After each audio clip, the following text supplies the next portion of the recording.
Shalom, Bapak Ibu Jemaat GKI Klasi Solo yang dikasihi Tuhan Yesus Kristus, salam sejahtera untuk kita semua.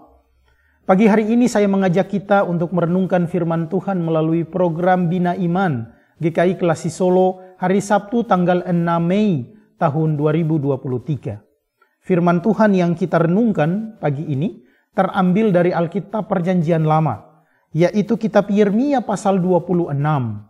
Kita baca dari ayat 20 sampai dengan ayat 24. Sebelum kita merenungkannya, saya mengajak kita untuk berdoa memohon bimbingan Roh Kudus. Kita berdoa. Ya Allah Maha Pengasih, bimbinglah kami saat kami membaca dan merenungkan firman-Mu, agar kami boleh mengerti kehendak Tuhan dan kami lakukan itu di sepanjang hidup kami hari ini. Berfirmanlah ya Allah, karena kami telah siap mendengar. Di dalam Kristus kami berdoa. Amin.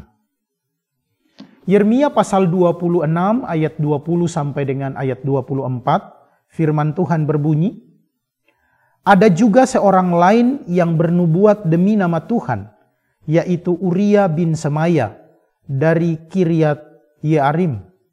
Dia bernubuat tentang kota dan negeri ini tepat seperti yang dikatakan Yeremia. Ketika Raja Yoyakim bersama-sama dengan segenap perwiranya dan semua pemuka mendengar perkataan orang itu, maka raja pun mencari ikhtiar untuk membunuhnya. Mendengar hal itu, maka takutlah Uria, lalu melarikan diri dan tiba di Mesir. Kemudian Raja Yoyakim menyuruh orang ke Mesir, yaitu Elnatan bin Akbor, beserta beberapa orang. Mereka mengambil Uria dari Mesir dan membawanya kepada Raja Yoyakim. Raja menyuruh membunuh dia dengan pedang dan melemparkan mayatnya ke kuburan rakyat biasa.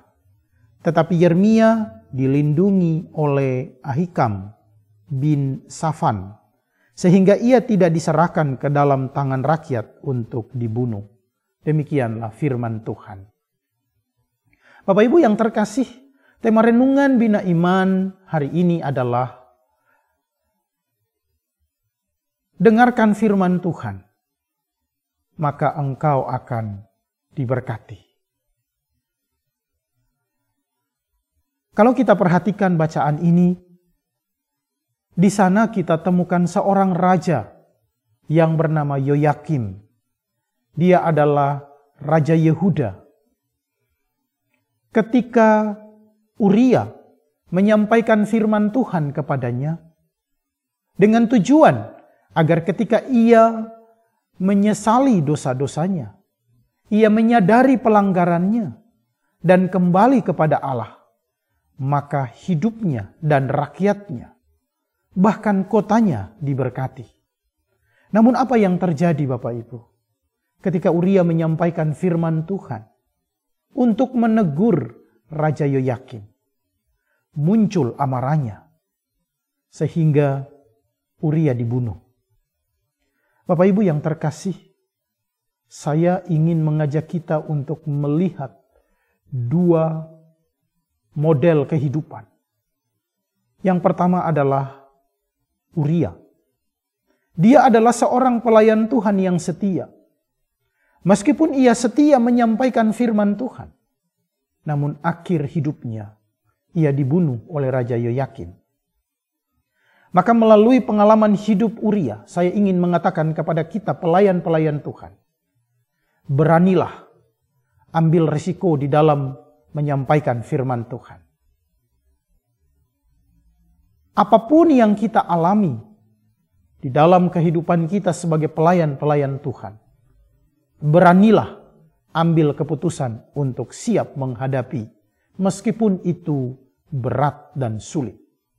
Dan yang perlu kita ingat adalah, jangan pernah menjadi hakim bagi diri kita sendiri dengan berkata, bahwa saya sudah melayani Tuhan sepenuh waktu. Saya sudah melayani Tuhan dengan sungguh-sungguh. Mengapa saya mendapat perlakuan seperti ini? Mengapa saya mendapat cobaan seperti ini? Ingat Bapak Ibu, Uria di dalam menyampaikan firman Tuhan, namun ia dibunuh. Kita jangan menghakimi diri sendiri, karena hidup kita di dalam tangan Tuhan. Yang kedua adalah pengalaman hidup Yoyakim. Ketika firman Tuhan disampaikan kepada kita, maka hendaklah kita dengar dan kita lakukan firman Tuhan itu. Karena ketika kita mendengar dan melakukan firman Tuhan itu, maka hidup kita diberkati. Hidup kita terhindar dari hukuman. Dan tentunya Allah melindungi kita. Namun apa yang terjadi bagi Raja Yoyakim? Ketika dia menolak untuk mendengar dan melakukan firman Tuhan, maka ia diserahkan kepada Raja Babilonia, Nebukadnezar. Ia bersama rakyatnya, kota dan juga tempat ibadahnya dihancurkan. Apa yang bisa dibanggakan? Apa yang dapat diandalkan? Ketika Tuhan menyerahkan kita kepada musuh kita. Karena itu Bapak Ibu yang terkasih, saya mengajak kita untuk melalui firman Tuhan ini. Mari kita setia mendengar dan melakukan firman Tuhan. Agar hidup kita diberkati. Tuhan memberkati kita. Amin. Mari kita berdoa. Allah Maha Pengasih, terpujilah Engkau. Firman-Mu yang adalah makanan rohani bagi kami telah kami terima. Ajari kami untuk taat dan setia melakukannya. Ajarilah kami untuk bersandar pada Tuhan. Berkatilah gereja-gereja di GKI Klasi Solo. Berkati juga jemaat-jemaat di GKI Klasi Solo. Dalam semua pergumulan kami. Kami berserah kepada Tuhan. Engkaulah sumber hidup kami. Ajari kami untuk senantiasa memuliakan Engkau. Terima kasih ya Allah. Di dalam nama Tuhan Yesus kami berdoa. Amin. Selamat beraktivitas. Tuhan Yesus memberkati kita. Amin.